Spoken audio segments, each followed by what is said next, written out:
أعوذ بالله من الشيطان الرجيم. بسم الله الرحمن الرحيم. أليس ذلك بقدر على أن يحيي الموتى؟ الله أكبر. الله أكبر. بسم الله الرحمن الرحيم. هل أتى على الإنسان حين من الدهر لم يكن شيئا مذكورا. إنا خلقنا الإنسان من نطفة أمشاج نبتليه فجعلناه سميعا بصيرا. إنا هديناه السبيل إما شاكرا وإما كفورا. إنا أعتدنا للكافرين سلاسل غلالا وسعيرا. إن الأبرار يشربون من كأس كان مزاجها كافورا.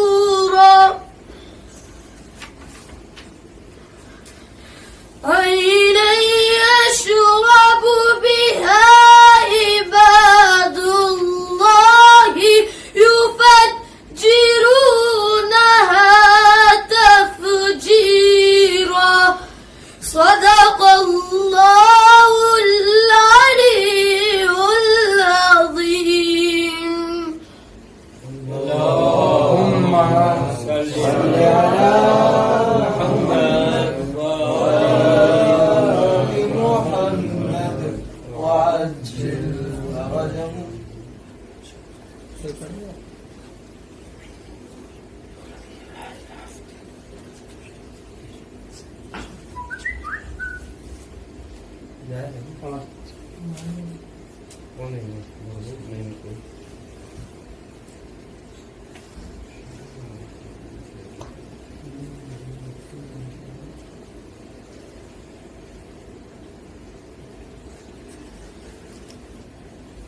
اللهم صل على محمد وآل محمد وعجل فرجهم.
والمرسلين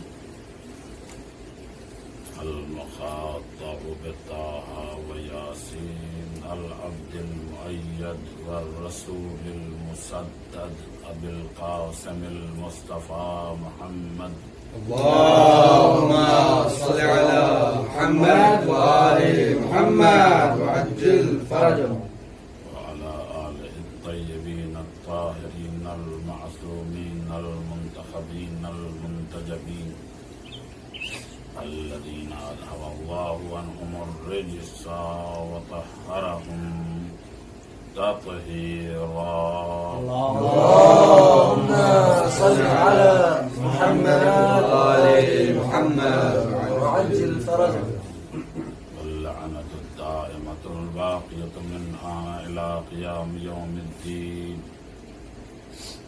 على أعدائهم وغاصبي حقوقهم وظالميهم أجمعين أما بعد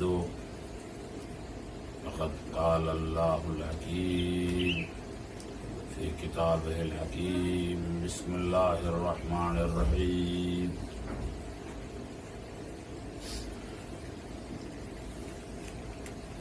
إنما يخشى الله من عباده العلماء. اللهم صل على محمد وآل محمد وعجل ارشاد پروردگار عالم ہو رہا ہے کہ اللہ کے عالم بندے ہی اللہ سے ڈرتے ہیں. یہ ظاہری ترجمہ ہے. اس کے قبل کہ میں اپنی گفتگو کو شروع کروں، آپ حضرات سے گزارش ہے کہ 1 مرتبہ سورہ الحمد اور 3 مرتبہ سورہ اخلاص کی تلاوت فرما کر حجت الاسلام والمسلمین عالی جناب مولانا رضا حیدر صاحب قبلہ مرحوم کے لیے ایصال فرما دیں.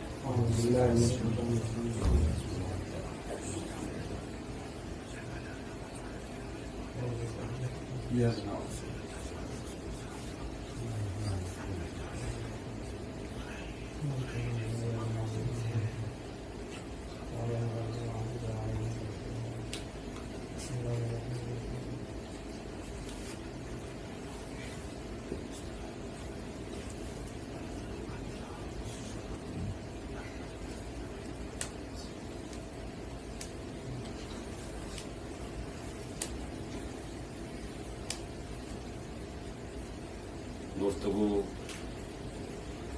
عالم بندوں کی ہے. اب علم میں بھی مراتب ہیں، جیسا کہ میں نے ایک دن عرض کیا تھا اسی کتاب بنا قدر نہج البلاغہ کہ بالکل ابتدا سے کہ ایمان کے 3 مراحل ہیں. اسی طریقے سے علم کے بھی 2 مرحلے مولا نے ترسیم اور تصویر فرمائے ہیں کہ انا اوضع العلم ما وقف على اللسان وارفعه ما عمل بالجوارح والارکان. یوں ہی نہ عالم کا نام سن لینے سے اس کے اندر علم آ جاتا ہے، نہ علم کی ملمہ کاریاں کر دینے سے وہ انسان اہل علم کہلاتا ہے. ہاں مدارج ہیں، جس کو ضعیف سی فلسفی زبان میں یہ کہہ دیا جائے کہ جو اس کی معلومات ہیں اگر وہ اس کے محفوظات میں آ جائیں، وہ ان کو حفظ کر لے یعنی زبان پر وہ چیزیں آ جائیں تو کم سے کم کہتے ہیں کہ یہ کم ترین درجہ علم کا یہ ہے. یہ اور بات ہے کہ ہمارے زبانی دادرے کا کوئی فائدہ نہیں ہے کہ میں یہ کہوں کہ میں تو فلاں ہوں، میں نے یہ کارنامہ انجام دے لیا ہے. اور البتہ علماء ایسی باتیں کرتے بھی نہیں ہیں. اب دوسرا مرحلہ علم کی تعریف تو نہیں کہوں گا، یہ کہوں گا دوسرا درجہ یا دوسرا مرحلہ کہ بلند ترین علم کا جو درجہ ہے، جو ارفع ترین ہے علم، جو سب سے بلند برتر اور بلند بالا ہے، وہ عزیزان کرام وہ علم ہے کہ جو عملی طور پر اس کی پریکٹیکلی لائف میں انسان کو پتہ چلے، دکھائی دے کہ یہ ہاں جو علم اس نے حاصل کیا ہے اعضاء و جوارح سے اس کا ظہور بھی ہے، اعضاء و جوارح سے وہ ظاہر بھی ہوتا ہے. یعنی زبان سے اتر کے دل و دماغ میں بھی یہ علم اتر گیا ہے. یہی وجہ ہے کہ جہاں علم کے بارے میں یہ کہا کہ علم نور ہے، العلم نور ما یقذف اللہ ما یشاء یا فی قلب من یشاء. علم ایک نور ہے، خداوند عالم جس دل میں چاہتا ہے اس کو ڈال دیتا ہے. سبحان اللہ. اس کا مطلب حصول کی جہاں تک کہ ذمہ داری ہماری ہے اسے ہمیں انجام دینا چاہیے. اس کے بعد پھر توسل اور توکل بھی، سبحان اللہ. تاکہ یہ ہمارا علم مادہ محض نہ بنے. کوئی آج سے 25 سال پہلے ایک ہمارے استاد یہیں عہدے میں کہتے تھے یہ جو علم تم لوگ حاصل کرتے ہو وہ مادی ہے. انہیں واقعا کچھ دن تک کے سمجھنے میں مشکل ہوتی تھی کہ ہم جو علم حاصل کرتے ہیں وہ مادی کیسے ہے، جبکہ سراسر یہ علم وہی علم ہے جو علم معارف ہے.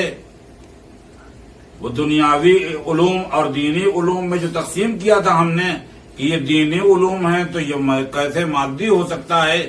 لیکن جیسے اگر غور کیا جائے، اگر دھیان دیا جائے اس بات پر تو بالکل واضح ہو جاتا ہے کہ علم کا حصول ہماری ذمہ داری ہے.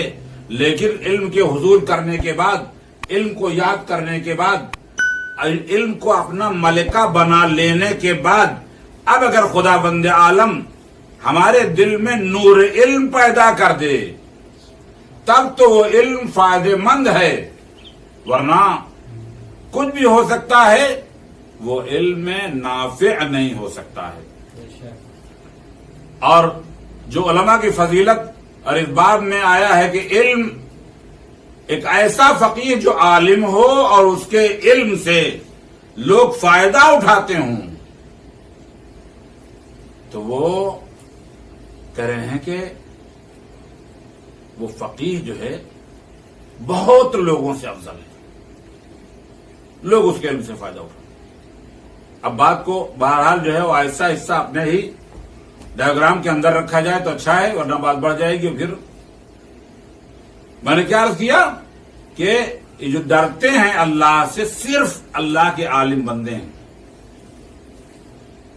اور اس بات کا بسا اوقات اگر تاریخوں میں اگر ہم تھوڑا مطالعہ کریں، ہم سے مراد یہ ہے کہ آپ حضرات نہیں میں، لیکن آپ حضرات تو عالم ہیں.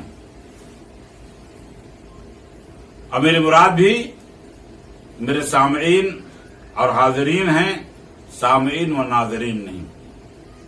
بہرحال ہم سب فائدہ اٹھاتے ہیں علم سے.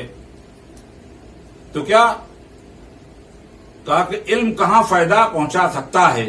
چونکہ جو عالم ہوتا ہے وہ یہ دیکھتا ہے، اس گھات میں اور طاق میں ہوتا ہے کہ ہم اپنے علم سے کہاں فائدہ اٹھا لیں گے اور کہاں ہم اللہ کے رستے پہ چل پڑیں گے. جیسے عقل کے سلسلے میں مولا کائنات مولا الموحدین امیر المومنین حضرت علی بن ابی طالب علیہ السلام نے ارشاد فرمایا کہ العقل ما عبد بہ الرحمن وقتوں سے بہ الجنان. عقل وہ ہے کہ جس سے رحمان کی اللہ پروردگار عالم کی کیا ہے مرضی حاصل کر لی جائے اور جنت کے حصول کے لیے کام کیا جائے. ہم بسا اوقات بڑے ہی غرے میں آن کے یہ کہتے ہیں کہ ہمارا ہدف ہمارا مقصد یہ نہیں ہے کہ ہم جنت حاصل کریں. ہم تو اس لیے نہیں عبادت کرتے ہیں، نہ جنت کی لالچ میں نہ جہنم کے خوف سے ہم عبادت نہیں کرتے ہیں، جبکہ ہم سے یہ کہا گیا ہے، امام صادق علیہ الصلوۃ والسلام نے فرمایا ہے کہ آپ کے نفسوں کی قیمت جنت کے علاوہ کچھ اور نہیں ہے، لہذا اس کو جنت کے علاوہ کسی اور چیز سے نہ بیچنا. البتہ یہ کہنے کا مطلب نہیں ہے کہ یہ علم کل ہے اور اس میں کوئی بدلاؤ نہیں ہے. اگر بعض میرے احباب کے پاس جو ہے وہ اس کے علاوہ بھی کوئی حدیث ہو یا علم کا کوئی جو ہے وہ ذائچہ ہو تو ہم کو ضرور بتائے تاکہ ہمارے علم میں اضافہ ہو. صلوات پڑھتے ہیں آپ حضرات. اللهم صل على محمد وآل محمد وعجل فرجهم. تو علم کی اجمالی طور سے گفتگو تو میں نے اپنے ساتھیوں اور اپنے ناظرین کے لیے عرض کر دیا. 2 مراحل پر مشتمل علم کی تعریف، اور اس کے بعد اب عالم جب ان صفات کا مجموعہ ہوگا تو طے ہے کہ وہی عالم ایسا ہوگا کہ جس کے یہاں دنیا کی لالچ نہیں پائی جاتی ہوگی، جو دنیا کے حصول کے لیے ایسا کام نہ کرے گا اور صرف اللہ کی مرضی کا حصول. اور یہ کہ ہم اس کی معرفت حاصل کر لیں، اور معرفت وہی حاصل کر سکتا ہے جس کے پاس علم ہو. جس کے پاس ابتدائی طور پر علم ہی نہ ہو معرفت بھی اس کو حاصل نہیں ہو سکتی ہے. ایک واقعہ ہے ظاہراً حضرت موسیٰ کے زمانے کا کہ عالم کو کسی نے یہ کہہ دیا کہ اگر تم فلاں جگہ چلے جاؤ تو تمہارے علم میں بہت اضافہ ہو جائے گا. میں نے بھی اپنے بزرگوں سنا ہے تمہارے علم میں اضافہ ہو جائے گا. ایڈریس بتا دیا دور سے، اور وہ ابلیس کے علاوہ کوئی اور ہو بھی نہیں سکتا ہے. انہی نے جا کے پہنچے، دق الباب کیا تو حالات مساعد نہیں تھے، اور وہاں سے وہ استغفار کر کے چلے آئے کہ ایسے ماحول میں اللہ کی مرضی حاصل نہیں ہو سکتی ہے. یہ خلاصہ میں نے جو ہے واقع کر دیا. یا ایک دوسرا کہ ایک عبادت کے شوق میں ایک آدمی چل پڑا اور دیکھا ایک صاحب ہیں جو بس ان کا سجدے پر سجدے اور رکوع پر رکوع اور تکبیریں بلند ہو رہی ہیں، اب وہ نماز اس کی ختم ہو تب تو یہ آدمی پوچھے. ان کا اعتماد بڑھتا چلا جا رہا ہے. اب کیا ہوا کہ چونکہ یہ عبادت کا ان کو شوق تھا، یہ عابد تھے، سوچا کہ یہ تو ہم سے بھی بڑا عبادت گزار ہے، لہذا ہم کو اسی کی بات ماننی چاہیے. اب بہت محنت کے بعد جب وہ اس نے سر ان کی طرف موڑا تو کہا تم فلاں فلاں کام کرو گے تو تم ایسے ہو جاؤ گے. اور وہ عابد پہنچ گئے اور عابد نے اپنا کام خراب کر لیا، بیڑا غرق کر دیا. لیکن وہیں پر جب عالم کی بات آئی تو عالم نے کہا کہ یہ شیطان کے علاوہ کوئی اور نہیں ہو سکتا ہے، اور شیطان کے علاوہ کوئی اور نہیں ہو سکتا ہے تو اس سے اللہ کی مرضی حاصل نہیں ہوگی. اور مجھے جو کام کرنا ہے وہ کام کرنا ہے کہ اللہ اور رسول کی مرضی ہمیں حاصل ہو جائے. اسی لیے خداوند عالم نے بھی علماء کے لیے اتنے اطمینان سے سرٹیفکیٹ دے دیا کہ جب وہ عالم ہے وہ حالات کو جانتا ہے، وہ حرام و حلال محمدی کو جانتا ہے اور حلال محمد کو حرام نہیں کرے گا، حرام محمد کو حلال نہیں کرے گا. وہ کتاب اللہ کی تفسیر و توضیح اور اس کی تمہید کرتا رہے گا اور کتاب خدا کی روشنی میں اور اپنے نور ایمان کی روشنی میں جو راستہ طے کر رہا ہے، پھر اس کا نتیجہ یہی ہوگا کہ والعمل الصالح یرفعہ. عمل صالح جب اس علم کے بعد عمل صالح آ جائے گا تو اس کو بلند کر دے گا اور اس کو رفعتیں عطا کر دے گا. لیکن یہ خود اس کا علم کے نتیجے میں جو اس نے عمل انجام دیا ہے اللہ پر توکل کر کے، پھر بھی یہ ڈرتے ہوئے کہ کہیں قبول ہو قبول نہ ہو، کہیں ایسا تو نہ ہو کہ کہیں سے کوئی نقب لگ گئی ہو اور یہ اللہ کی خاطر محض نہ ہو. کہا تو میں نے ہے ایاک نعبد و ایاک نستعین، لیکن کہیں ایسا نہ ہو کہ یہ سونا خالص سونا نہ بن پایا ہو. یہ جو بیم و حراس کے درمیان بات چل رہی ہے، اسی میں اس کو اللہ پر توکل بھی ہوتا ہے اور اسی میں وہ اللہ کے راستے پر لگا بھی رہتا ہے. اس کو یقین بھی، وہ مطمئن بھی نہیں ہو جاتا کہ بس جو میں کر رہا ہوں وہی کر رہا ہوں، اس کے علاوہ اب کچھ نہیں کرنا ہے.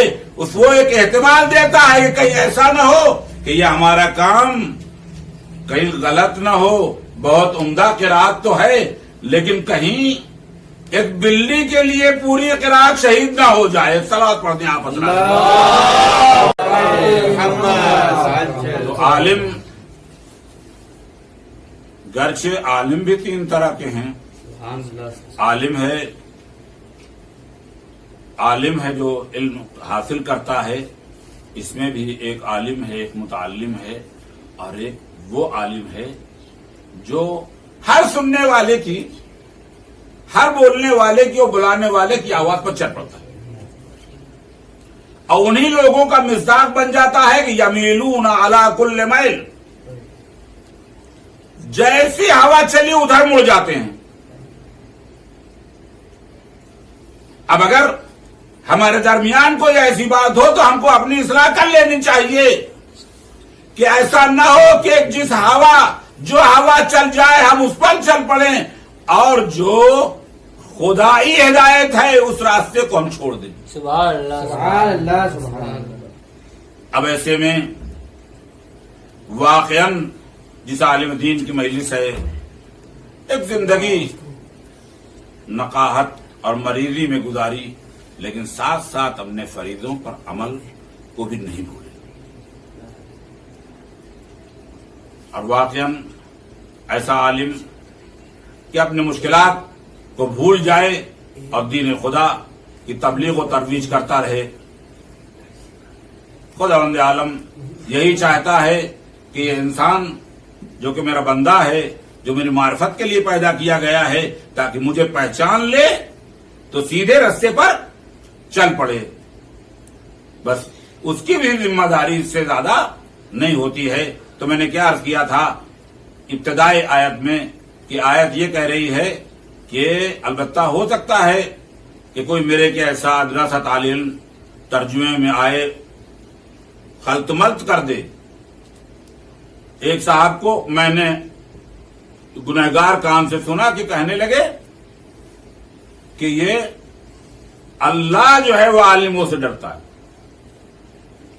ان کا خدایا میں آیت تو نہیں رول سکتا ہوں نستجیر باللہ، لیکن ایسا لگتا ہے کہ کہیں ہمارا رول بھی ویسا ہی نہ ہو جائے کہ اللہ ڈرنے لگے کہ ہم نے تو ان کو اپنے دین کے لیے کہا تھا کہ تم وقف کر دو، ہم نے تو یہ کہا تھا کہ تم میرے راستے پر چل پڑو، ہم نے تو یہ کہا تھا کہ تمہارے اندر جب خشوع و خضوع پیدا ہو جائے گا تو تم ہماری عبادت اور ہماری ہدایت کے راستے پہ چلو گے. لیکن اب تو خوف یہ لگ رہا ہے کہ تمام فوت و فن علمائی تو حاصل کر لیا ہے، لیکن کہیں ایسا نہ ہو کہ یہ انسان جو اپنے آپ کو بہت ہی ہوشیار بنتا ہے، اپنے علم کے ذریعے سے اس کا غلط فائدہ نہ اٹھانا شروع کر دے. جیسا کہ میں نے عرض کیا ابھی ایک حدیث میں کہ ہر بولنے والے، ہر بلانے والے کی آواز میں چل پڑتا ہے. اور عالم حقیقی کا کام یہ نہیں ہے کہ ہر بلانے والے کے راستے پر وہ چل پڑے. وہ اپنی زندگی پوری گزار دیتا ہے، وقف کر دیتا ہے، جہاں بھی ہو وہ صرف یہ دیکھتا ہے للہ رب العالمین، کیا میرے اس عمل سے اللہ راضی ہے یا راضی نہیں ہے. اور اللہ کی مرضی اگر حاصل کرنی ہے تو قرآن بھی یہی کہتا ہے رضوان من اللہ اکبر. سبحان اللہ سبحان رضوان من اللہ اکبر. اللہ کی تھوڑی سی مرضی اگر حاصل ہو جائے تو بہت ہے. اللہ اکبر. یہ جو اٹھنے والا ہے اس کا نام بھی رضا بھی ہے اور حیدر بھی ہے. سبحان اللہ. اور مصیبت کی ایک آماجگاہ ہے. میں کہوں واقعاً آپ ایک طویل مدت علالت میں مبتلا تو رہے، آپ کی رحلت ہو گئی، اللہ آپ کی مغفرت فرمائے، آپ کے اعزاء اقارب سب جمع ہو گئے، الہ آباد نازرت سے آپ کو لے کے آئے اور بڑے ہی احتشام کے ساتھ آپ کو قبرستان میں لحد کے حوالے کر دیا. لیکن عزاداران امام مظلوم ہم کو صرف اسی گھر میں آل ابو طالب کے ہاں دیکھے تو عجب انداز ہے. زندگی بھر اللہ کے دین کی خدمت کی، لیکن اللہ کے دین کی مخالفت پر جو لوگ اتارو تھے، لوگوں نے کیسے امیر المومنین کو بات بات پر دکھایا. اور بہت بڑی بات تو بہت بڑی بات ہے. میں نے کہا بات بات پر دل دکھایا اور کبھی امیر المومنین نے تظاہر نہ کیا، لیکن ایک ایسی مصیبت تھی کہ رات کا سناٹا تھا. رسول الثقلین کی جان یعنی فاطمہ زہرا کا جنازہ تجہیز و تکفین کرنا ہے، ان کے جنازے پر غسل دینا ہے. شرائط بہت عقید ہیں کہ رات کے سناٹے میں ہمیں غسل دینا. دیکھو علی غسل تم ہی دینا، دیکھو جو ہے وہ کسی کو بتانا نہیں، فلا فلا فلا کو ہمارے جنازے میں شرکت نہ کرنے دینا. یہ سب بتا رہی تھی. یہ سب بھی وصیتیں مولا نے سن لی تھی، لیکن اتنی بڑی مصیبت نہیں تھی. امام صبر کر رہے تھے، لیکن ہائے امام غسل دیتے دیتے پسلیوں پر پہنچے. عزادارو تو کیا دیکھا کہ پسلیاں ٹوٹی ہوئی ہے. احساس کیا مولا نے کہ بیوی کی پسلیاں ٹوٹی ہوئی ہیں.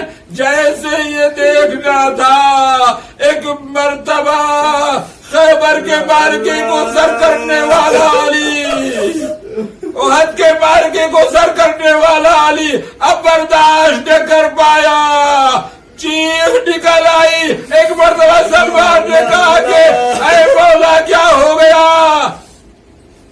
مولا کائنات رونے لگے. کہا کہ سلمان تم کو نہیں معلوم ہے کہ اتنی بڑی مصیبت بی بی فاطمہ پر پڑی، لیکن انہوں نے برداشت کر لیا اور بالکل ہمیں نہیں بتایا. میں کہوں گا مولا آپ تڑپ گئے. فاطمہ زہرا صلوات اللہ علیہا جن کو آپ رسول اللہ کے حوالے اپنے ہاتھوں سے کرنے والے ہیں، لیکن ہائے کربلا میں آپ کا